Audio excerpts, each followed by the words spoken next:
கடலூர் மாவட்டம் பணிக்கன்குப்பம் பகுதியில் பல சரக்கு பொருட்களை ஏற்றிச் சென்ற லாரி தீப்பற்றி எரிந்ததால் அப்பகுதியில் போக்குவரத்து பாதிக்கப்பட்டது. இதுகுறித்த மேலும் விவரங்களை செய்தியாளர் லெசிராஜா வழங்க கேட்கலாம். லெசிராஜா, வணக்கம். விவரங்களை சொல்லுங்க. சென்னையிலிருந்து பல சரக்கு பொருட்களை ஏற்றி லாரி மயிலாடுதுறைக்கு சென்று கொண்டிருந்த நிலையில் பண்ருட்டி கடந்து லாரி சென்னை கும்பகோணம் தேசிய நெடுஞ்சாலையில் பணியன்குப்பம் என்ற பகுதியில் சென்றபோது வாகனத்தில் புகை வருவதாக மற்ற வாகன ஓட்டிகள் லாரி ஓட்டுநர் தெரிவித்தனர். ஓட்டுநர் லாரி நிறுத்திய போது தீ வேகமாக பரவ துவங்கியது.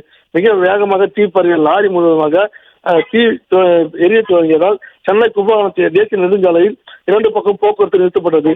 இந்த லாரியில் வந்த பொருட்கள் பல லட்சம் மதிப்பு இருக்கும் என கூறப்படுகிறது. தீயணைப்புத் துறையினர் விரைந்து வந்து தீயை அணைக்கும் பணியில் ஈடுபட்டுள்ளனர். போக்குவரத்து கழகங்கள் மற்றும் பாதையில் வாகனங்களை திருப்பிவிட்டு வருகின்றனர். இதன் காரணமாக சென்னை கும்பகோணம் தேசிய நெடுஞ்சாலை தற்போது போக்குவரத்து பாதிக்கப்பட்டது.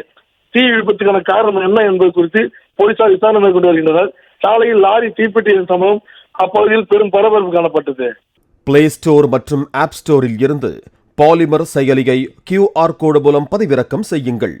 செய்திகளை உடனுக்குடன் பெறுங்கள்.